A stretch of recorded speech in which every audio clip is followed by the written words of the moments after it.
the pain the country is experiencing is because we have a president and his administration who are subverting the rule of law, who are engaged in the most callous kind of approach to humanity. If we take back Congress, the House of Representatives, the Senate, then there will be checks and balances on the president's power, which right now there are none, and we're seeing a complete abuse of power. How do you think this White House is treating Black America? We have a president who does not understand the importance of Black history.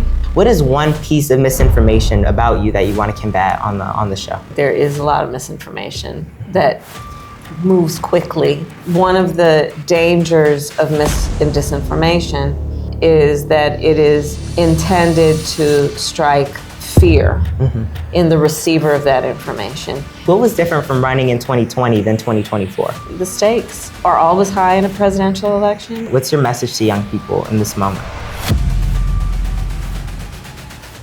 Auntie, how are you? I am very well, Noah. How are you? I'm doing good. Good. Well, I have our first question. Yes. It's about our tour. Yes. And everything relating to you, I'm going to say our. Okay. Because Auntie, right? Yes, there dear. you go. Uh-huh. And what have you been up to since our hard-fought election? Oh, a lot. I went back home to California and I spent time literally and figuratively unpacking. And then I wrote a book. And so since the publication of the book, I've been on a book tour, traveling around our beautiful country, talking with folks, and it's been really wonderful. And so that brings me to see you again here in Macon, Georgia. Oh yeah, I've never been to Macon. Have you ever been to Macon? I have been to Macon before. Isn't it wonderful? It is. And when you've been to small businesses here, it's been it great. really is. Lots of thriving small businesses. Absolutely. And people who grew up in the community, know the community. Yeah. Well, we both don't know the community, so we're going to get to know the community. Okay. So you made some I Love 107 Days. I've read it multiple times. Oh. My copy is signed with my name on it. Yes. And you made some call-outs in 107 Days. Yes. Which one was some of the scariest to write about? Well, you know, the most difficult chapter to write was the one around election night because of just what it involved and how it felt and what it meant for not only the country, but the world. So that was probably the most difficult, writing about that. Yeah, I understand. And I have a question. So I have all of your, your old campaign merch. Yes. I love to keep that around my room. I have to ask, what was different from running in 2020 than 2024? Oh, I think, well, obviously for me, I was the top of the ticket in 24. And so I was able to then articulate my vision for the country, including, for example, what I intended to do, whether it be to get Medicare to cover cost of home health care, whether it was what we would do to really focus on young people and invest in future generations.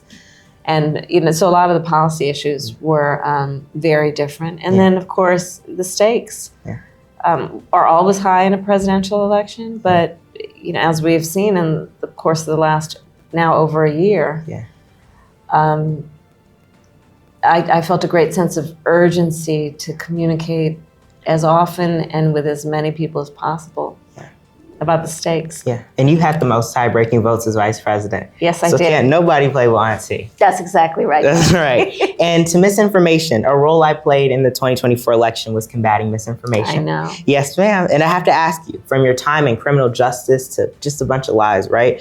What is one piece of misinformation about you that you want to combat on the show? Well, I think that there is a real opportunity for us to remind people that there is a lot of misinformation that moves quickly, and if we don't take a minute to actually do our research, then we are going to be influenced by things that aren't actually facts.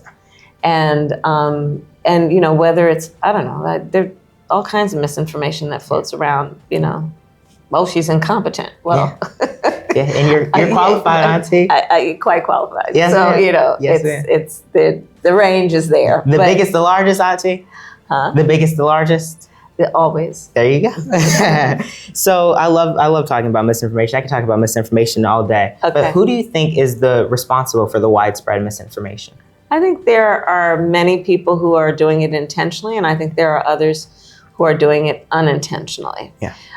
One of the dangers of mis and disinformation, and in particular disinformation, is that it is intended to strike fear in the receiver of that information in a way that it almost blinds, when you're feeling afraid, it almost blinds your ability to then be open to what else might be happening, right?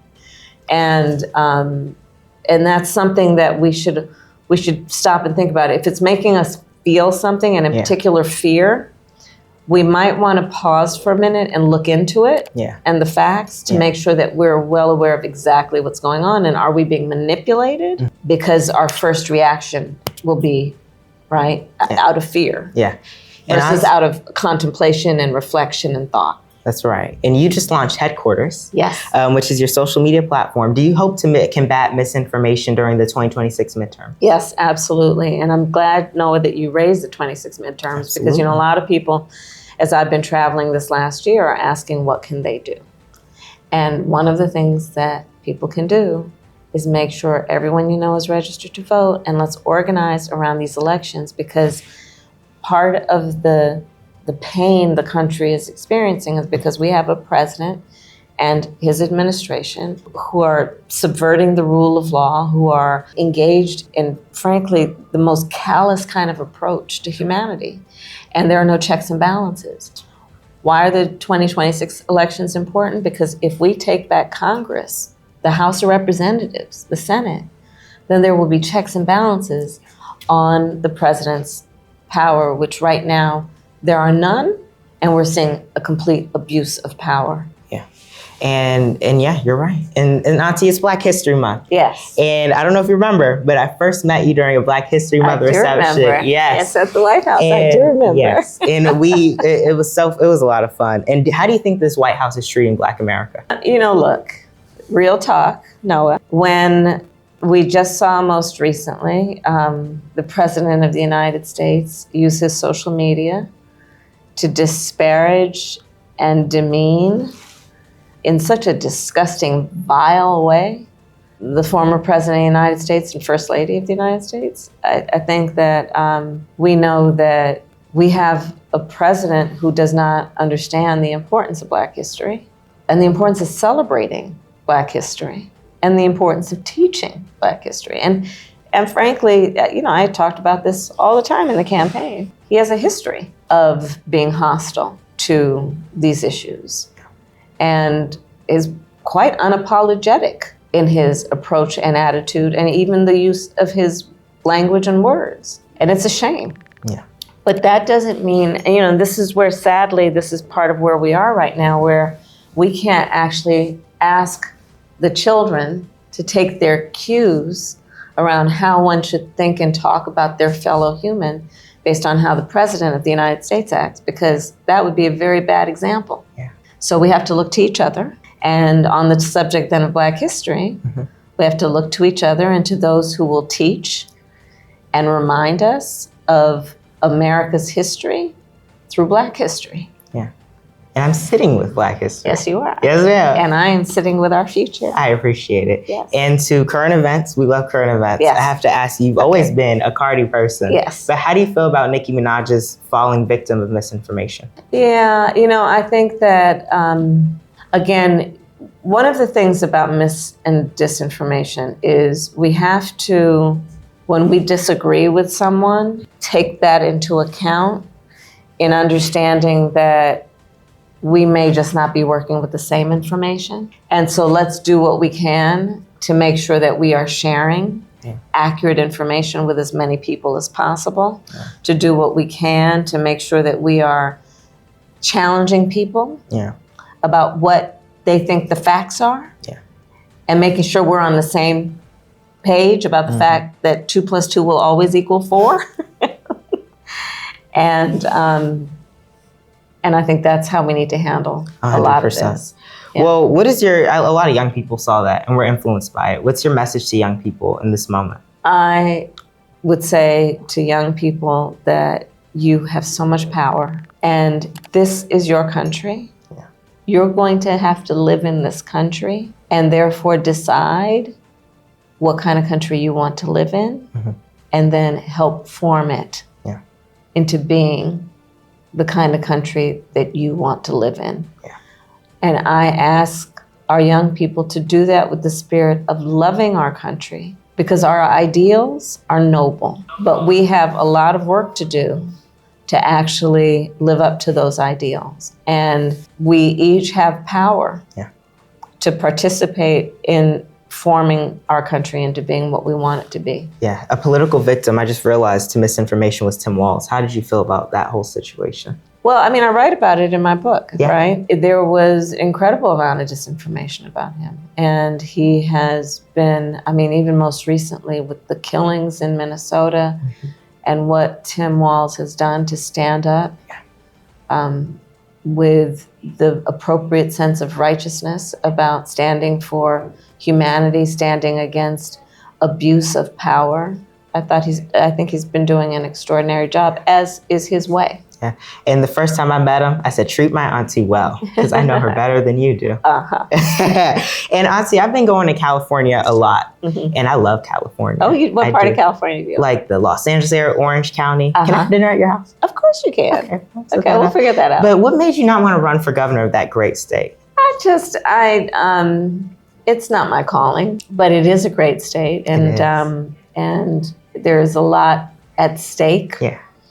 California, we have 40 million people, and so when I was a United States Senator representing California, I was representing 1 in 8 Americans. So it has a great deal of influence and potential influence on the way the country goes. It does. Yeah. And you're going to vote in that election, though. I know you are. Oh, of course I am. Absolutely. Yes. And what is my auntie going to do in the future? Are we going to run for president until 2028?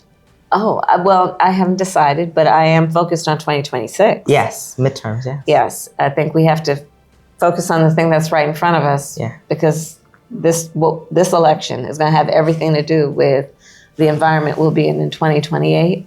And hopefully in 2026, we'll get to right the ship a bit around putting in place some checks and balances on the abuse of power by this president. Absolutely. And we're going to make a decision soon, all of us. Yes. Me, you, and Uncle Doug. How's he doing? He's good. Is he really? Yes. He's been busy in California. He's been busy in California. He's practicing law. He's doing really well. Absolutely. I'll tell him you asked about him. Absolutely. And auntie, it's been such a pleasure Thank you, to do this interview. I'm so happy, and I couldn't thank you enough. Thank you, my dear. I'm glad to be with you. Thank you, thank you, thank you, thank you.